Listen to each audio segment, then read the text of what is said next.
Welcome to the Separation Anxiety in Dogs Decoded podcast.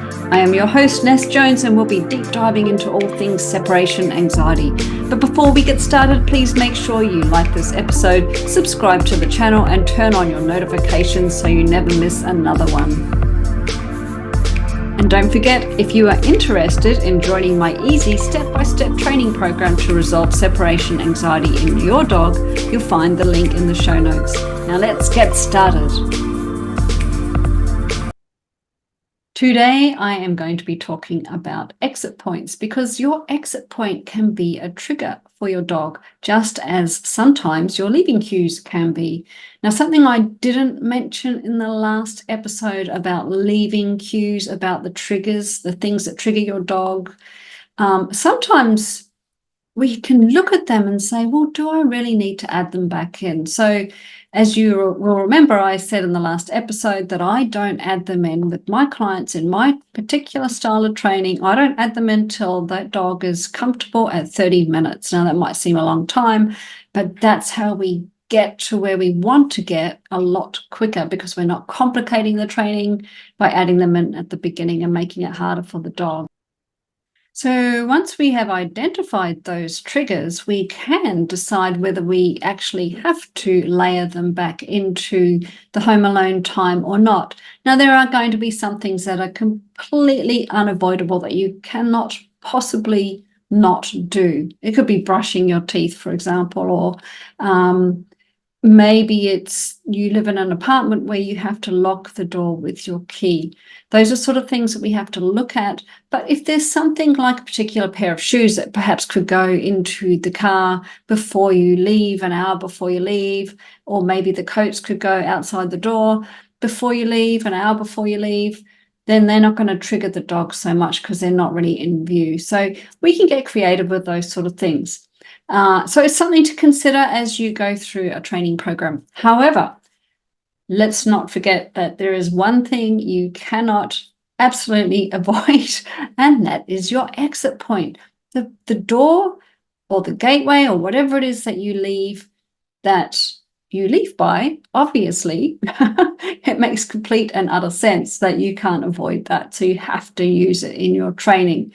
So this is one circumstance where you do have to start with that. Some dogs aren't triggered by the door. It's not that at all. But let's say that the dog is, you walk out a particular door, that dog is very hypervigilant, what are you doing? Am I coming with you? And starts getting worried immediately, then we have to address that. The other thing to think about is the fear history. So if you have been exiting one particular door and the dog has been left by themselves to go over threshold and to panic, then any movement around that door could be very, very triggering for your dog.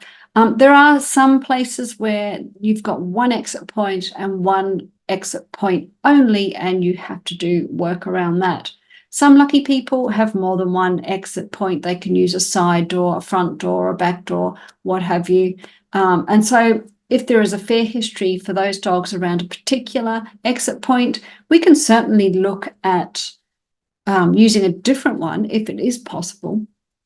And that might make the training go a lot more smoothly than if we use the original door. We can factor that original door back in again later on in the training, but at the beginning of the training, when we're trying to build those really strong foundations, we want to make it as easy for the dog as possible. And imagine if you have this one particular door that you really, really want to use, but it's a huge trigger for your dog, and you actually do have the option of using another door. If you use the other door and you're building up that home alone time and the dog's actually fine to be left alone really confidently for a good half hour, then we can add in the door, the original door, but we would do that with a separate plan and we would drop the time right back. But the dog has already learned that they can cope. They've learned that they can be okay for 30 minutes, and that is a real win for that dog. And you might find that the original door might not be as problematic when you start layering that back in. So fear history is something to take into consideration. So, and changing the door if it's possible, and sometimes you don't want to, sometimes it's not possible. And sometimes you simply can't because you live in an apartment and you've only got one exit point, and that is what it is. So then what do? We have to get the dog to the point where there's no value in the door that you are leaving by. So we don't want a hypervigilant dog. We don't want a dog that's statuing by the door, frozen solid at the door, and we start seeing all those panic signs. That's really going to be detrimental to your training. Just a word about dogs that follow to the door. I really don't have a problem with that. It's if there are signs of stress, that is the problem.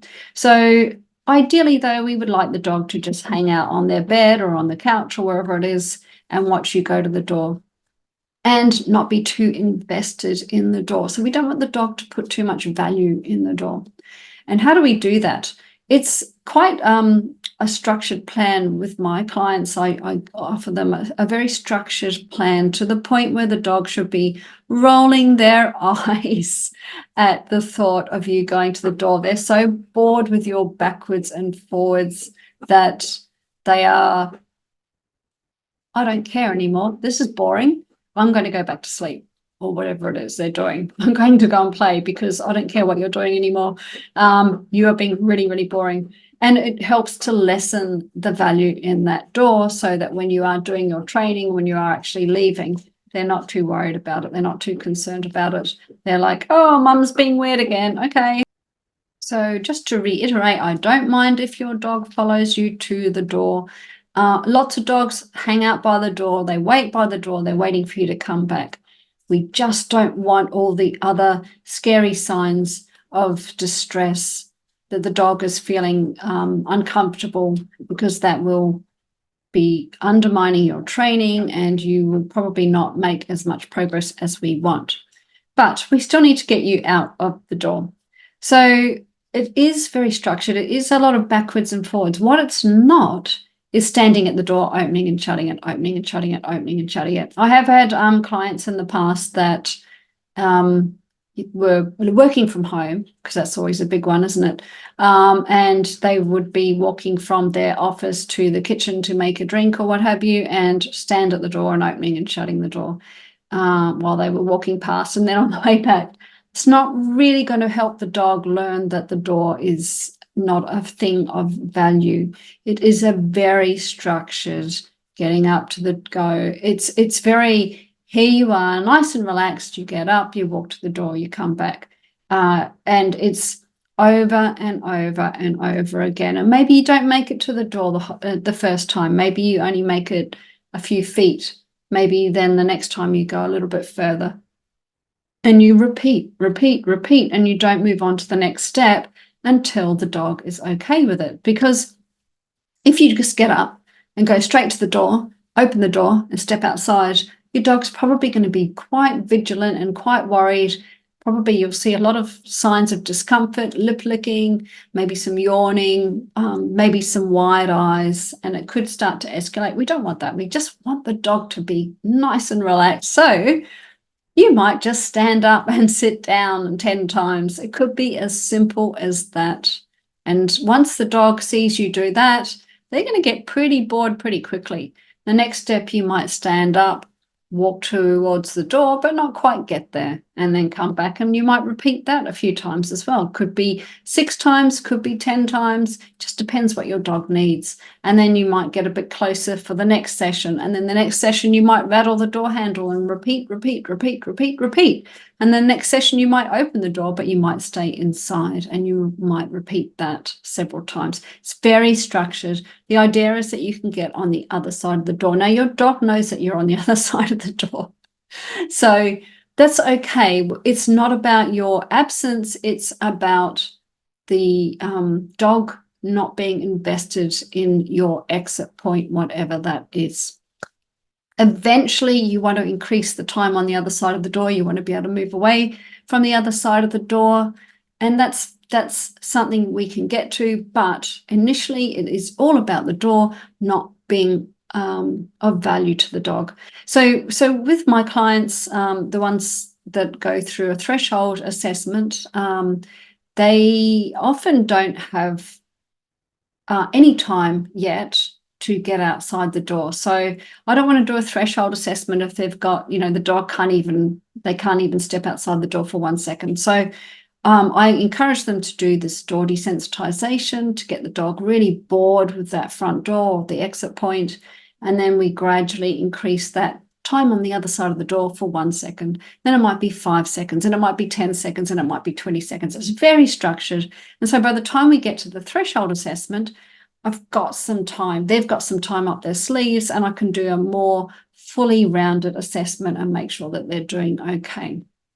Now, I did have an assessment once, this is a while ago now, and it was a very, very young dog, it was a COVID puppy, so hadn't learnt to be by itself, and was very, hadn't been by itself either. So if mum went to go out the door, it naturally thought he thought he was going to follow mum. So we were doing the first part of the assessment, and she opened up her apartment door, and the dog took off down the hallway and out the front of the apartment building. And I sat there for 5 minutes, freaking out, really, really worried that dog was going to get itself run over. It didn't happen. It was just a freak accident. And she got it back fine. Everything was fine. But that dog was was of the mindset that it was going with her. So we had to do something to keep him away from the door. We did try the baby gate. So she put a baby gate up so that the dog couldn't get to the door. So when she opened her front door, the dog couldn't get there. Unfortunately, that was, he started to bark a lot. The baby gate added a lot of frustration for that dog. So we went about it a different way. Now, I know I've just said I don't mind dogs following to the door, but in this case, it was making the dog worse. So we did place training or mat training, whatever you want to call it. And so we did that outside of anything else. She just worked on some place training. So on your bed, dog learnt to go on its bed. And she didn't care that it was, she didn't mind that the dog was going to break. It was literally so she could get out the door. She didn't really care if the dog had a place command or not. So it was really like, okay, on your bed, here's your treat. Now I'm going out the door. And that just helped that dog transition from saying, I'm coming with you to, oh, I get a treat if I stay on my bed. And now I don't use food in training, but in this particular instance, it was a valid thing to do. It was a young dog, so it had to learn what on your bed meant, but it took to it very, very quickly, and it wasn't long before my client could step outside the door without the dog reacting, and it did away with the baby gate because that baby gate added so much frustration to the dog's behavior when she left. So there are some things to work on. So work on some door desensitization. Don't let your dog be too invested in the door, have too much value in the door. We want them to not have any value in it, because once your dog is able to see you go out the door for 1 second, it's a process then, a step-by-step process to teach them that 1 second could be 5 seconds, could be 10 seconds, could be 20 seconds, 30 seconds, and gradually building up using gradual exposure therapy and desensitization to safe absences only. And it actually progresses a lot quicker. If they're too involved in your backwards and forwards to the door, if they're hyper vigilant about you leaving, then that is where you have to start the work.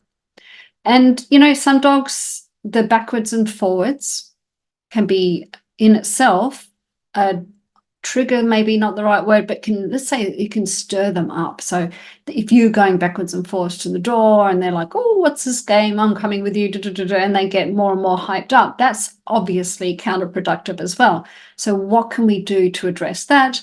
Some sort of relaxation, breaking down the door desensitization into smaller parts. It could be that you're going too fast through it. The dog's not ready to do that. I would suggest some place training on your bed while I do this backwards and forwards. And possibly that dog needs just more time. It needs more time. It might be a young dog, and some sort of relaxation on your bed. Okay, settle down there, good dog. Now I'm going to do this, and breaking down those steps into smaller bits. I did have one client who was very backwards and forwards to the door very, very quickly, very, very tense. And you could see that that was stirring the dog up. So she had to slow down, stay calm, be cool and collected, and not be rushed. Because if you rush the process, it could very well hype your dog up more. So just be aware of that. You have been listening to Ness Jones on the Separation Anxiety in Dogs Decoded podcast. Don't forget to check out the show notes to learn more about my programs and how I can help you with tailored training. Until next time.